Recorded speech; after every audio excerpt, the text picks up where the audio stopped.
Muito bem, vamos falar de esporte agora aqui na TV Bom Dia com o Eric Oliveira, que está aí preparado para este inverno. Está usando até luvas, Eric. Frio tá grande, boa tarde. Tudo bem, Leandro? Esse frio me lembra Stamford Bridge, Londres.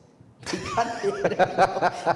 Olha Nunca só. visitei Londres, mas tá muito frio mesmo aqui em Erechim. Não acredita nisso, Joy? Meu Deus. Vamos falar de esporte então, o londrino. Seguinte, vamos falar do Ipiranga, o pessoal tá dando risada aqui.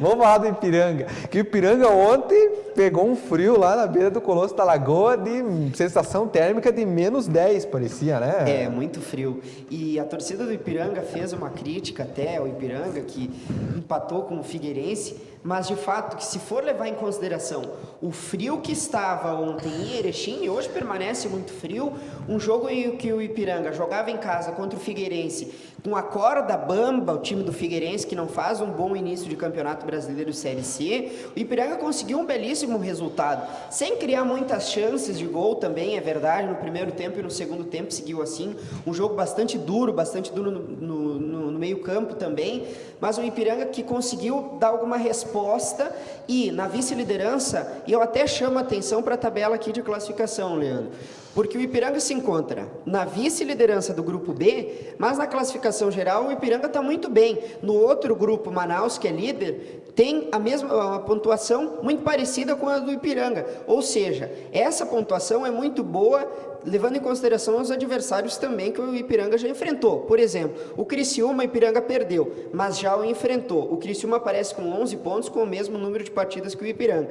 Então, estar em segundo colocado, com o Novo Horizontino atrás, também com 10 pontos, para mim é muito bom, até porque o Mirassol, olha só, um dos favoritos, na minha opinião, com 7 pontos. Então, o Ipiranga tá bem colocado no seu grupo. E olha só, um jogo também em que o Ipiranga, todo mundo ficava na dúvida, quem que ia assumir a posição do Reinaldo, uma das referências em campo do time do Ipiranga, o Douglas, que era, acho que até a minha preferência também, assumiu o vaga, um sistema defensivo com Douglas e Canoa, dupla de zaga, Muriel e Jonathan, dupla de laterais, um meio campo muito parecido com o que já vinha atuando nos últimos jogos, o Sodré, que assume posição no meio campo, Dico, Silvano, Cleiton e o Mikael, dupla de volantes, e lá na frente, o Diego Quirino, que perdeu um gol muito claro, quis cavar, e o técnico Júnior Rocha, muito inteligente, eu até comentei com algumas pessoas, olha, eu não lembro, talvez é porque eu seja um pouco novo, mas eu não lembro de um técnico tão qualificado como o Júnior Rocha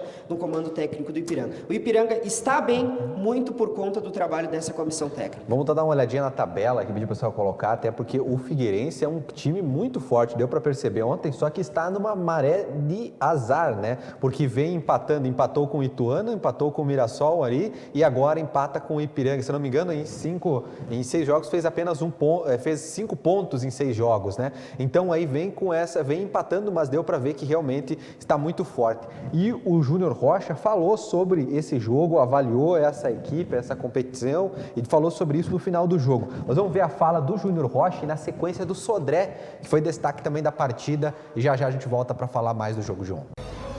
Um jogo extremamente difícil, né? Muito competitivo a Série C esse ano, está bem elitizado. Alternamos no jogo, né? Começamos bem no jogo, tomando conta, né? Criando as melhores oportunidades, aí depois o Figueirense conseguiu equilibrar as forças aí, e foi assim até o final. Fico contente, né, com a competitividade, organização defensiva, ofensiva, e pena que hoje nós não fomos efetivos, porque as chances mais claras de gol foram nossas, mas continuamos trabalhando, continuamos com o foco da classificação e vamos em busca de pontos lá em Barueri. Foi um jogo muito difícil aqui dentro de casa, a gente buscava os 3 pontos. Peguei uma equipe que estudou o nosso trabalho, estudou o nosso jogo. Foi um jogo disputado, foi um jogo muito difícil. Mas esse ponto, querendo ou não foi ruim, estamos na vice-liderança. E o nosso time vai trabalhar pra caramba a semana toda para buscar os 3 pontos, respeitando, lógico, o time fora de casa, o time do Oeste. Mas vamos buscar os 3 pontos fora de casa, foi um jogo muito difícil. E se Deus quiser, vai dar tudo certo pra gente aí. Muito bem, Eric. E agora o Ipiranga, qual é o próximo desafio na Série C? É fora de casa, né? Boa pergunta, porque eu tenho aqui as anotações dos jogos do Ipiranga. Sequência, Oeste no sábado, o Novo Horizonte Novo Horizontino em casa, depois vai jogar fora contra o Ituano. Aliás, o Ituano já há algum tempo já fazendo enfrentamentos contra o Ipiranga, e depois joga contra o São José em casa. Ou seja, o próximo jogo contra o Oeste é fora de casa. Imagino que, quem sabe, 1 ponto já é lucro para o Ipiranga, e depois recebe o Novo Horizontino, esse jogo que vai ser importantíssimo, porque o Novo Horizontino vem muito bem, é um termômetro. O primeiro turno ele é tão importante quanto o retorno. Então, o Ipiranga, se continuar nessa mesma toada, a chance de classificação, conforme as rodadas vão passando, ela se torna ainda maior. Muito bem, gente, vamos falar agora, só vou ter um anúncio aqui, olha, a informação que chegou pra gente agora há pouco, que o jogo que tinha aí marcado para amanhã do Atlântico foi transferido. Foi alterado amanhã, dia 30, para as 6 da tarde. Que horário era, Eric? Às 8? Sei lá. Aqui diz para mim que foi às 6 da tarde a transmissão do jogo do Atlântico, jogo Atlântico e Joinville pela Liga Nacional de Futsal. Mas amanhã a gente vai falar mais sobre isso. Porque agora o assunto é dupla Grenal. Vamos começar falando pelo Grêmio. Como é que está a situação no Tricolor? Crise, turbulência. E o caldo está fervendo. Ontem a geral do Grêmio, a geral do Grêmio é muito conhecida, a geral do Grêmio também com a camisa 6, a torcida organizada do Internacional e do Grêmio, a geral do Grêmio exigiu uma manifestação da direção, que não foi entrevista coletiva, colocar o Diego Serri lá, que é o executivo de futebol, que chegou há pouco tempo, há um mês, aqui em Porto Alegre, para estar à frente da função de executivo de futebol do Grêmio. E a geral do Grêmio exigiu uma manifestação da direção, presidente Romildo Bolzan ou Marcos Herman, porque naquela despedida do Renato Portaluppi, em que houve uma série de aplausos e o pessoal lá estava fazendo uma despedida para o Renato no Aeroporto Internacional de Porto Alegre, Aeroporto Salgado Filho, a torcida geral do Grêmio é que organizou toda aquela movimentação lá e pediu então ontem para que a direção do Grêmio dê algumas declarações, porque era para o time melhorar e parece que o time está piorando. Ontem o time treinou no CT Presidente Luiz Carvalho com o retorno do Alisson na ponta direita, deve estar à disposição do técnico Thiago Nunes e já viajou. Caxias do Sul também me parece que está fazendo muito frio. O jogo acontece amanhã, Caxias do Sul, estádio Alfredo Jaconi, o Juventude que vem de um bom resultado contra o Flamengo, ganhou, é verdade, num jogo em que me parece que a drenagem do estádio, não sei o que foi feito, o Juventude debaixo d'água conseguiu fazer 1-0 no Flamengo, um resultado inusitado e vai entrar para a história com certeza. Mas o jogo amanhã, e até a informação do repórter Matheus Dávila da Bandeirantes, que conversou com alguns integrantes do Conselho de Administração do Grêmio, é que o técnico Thiago Nunes está respaldado para esse jogo contra o Juventude. Ou seja, por mais que se especule o seu relacionamento com o vestiário, o seu relacionamento com os jogadores, se o grupo de jogadores abraçou a sua ideia, e por mais que os resultados sejam péssimos, são 2 pontos, lanterna da competição, a informação do Matheus Dávila é de que o Grêmio, mesmo se não conseguir vencer o Juventude, o trabalho da comissão técnica deve permanecer. A sequência do Grêmio é a seguinte: o Grêmio joga contra o Juventude na quarta-feira, no final de semana joga contra o Atlético Goianiense e depois contra o Palmeiras lá em Allianz Parque. Essa sequência deve ser definitiva para o trabalho do Thiago Nunes. Se daqui a pouco ele acaba tropeçando contra o Juventude e contra o Atlético Goianiense, a situação se torna insustentável. E o Internacional, Eric, que está com um novo treinador aí, né? Empatou diante do América na última rodada e agora venceu uma e empatou outra. Como é que está agora? Mas foi um bom resultado porque o Internacional viajava para 2 desafios, um contra a Chapecoense, venceu, tirou o tabu de que não era capaz de vencer lá em Chapecó, na Arena Condá, conseguiu tirar esse tabu, venceu, empatou com a América, até então heróico, o Edenilson teve que ir para o gol, o Daniel salvou várias vezes. 4 pontos em 6 jogos, ótimo. Agora a sequência do Internacional.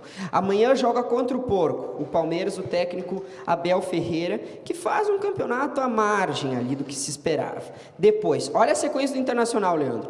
Corinthians, lá em São Paulo, no estádio do Corinthians, lá, na Arena Corinthians. Depois joga contra o São Paulo no Beira-Rio, Grenal na próxima semana, no domingo, e depois o jogo contra o Olímpia nas oitavas de final da Copa Libertadores da América. A sequência do Internacional, ela é duríssima. O Inter aí já vai ter um termômetro nessa sequência de jogos do que o Internacional vai brigar no Campeonato Brasileiro. Se vai ser por título do campeonato, se vai ser por vaga da Libertadores, vaga na Copa Sul-Americana ou até mesmo brigar na outra metade da tabela, o que eu não acredito. Mas o Diego Aguirre tem muita coisa para corrigir, questão física principal e a segunda, o posicionamento, a organização do sistema defensivo na bola aérea defensiva. Mas eu acho que o Internacional está bem e os resultados dão respaldo para o trabalho do técnico Diego Aguirre. Antes da gente encerrar, vamos falar da seleção brasileira que conheceu o seu adversário na próxima fase da Copa do Brasil. Copa do Brasil não, da Copa América. Será o Chile, Eric. Não deixa de ser uma Copa do Brasil, porque a Copa América está sendo sediada aqui. No ano passado foi também.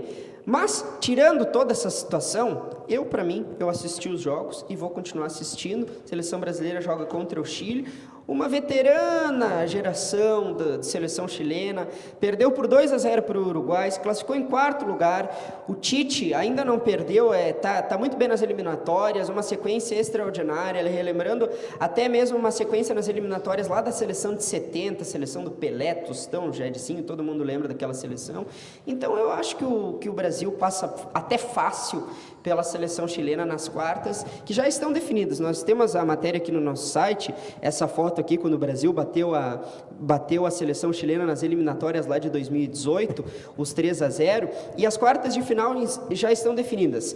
Peru encara o Uruguai, a Argentina encara o Equador, e acho que o melhor desses jogos aí, a seleção uruguaia do Luis Suárez e Cavani enfrentando a seleção colombiana, lembrando que os jogos já começam aí nesse final dessa semana, na sexta-feira, lá no estádio Engenhão do Botafogo, estádio Newton Santos, Brasil e Chile. Destaques do esporte com o Eric Oliveira, mais informações às 5 da tarde aqui na TV Bom Dia. Obrigado, Eric, até mais. Um abraço, Leandro, para todo mundo e bom frio. Vamos agora acompanhar a previsão do tempo, porque como o Eric falou, vem frio por aí.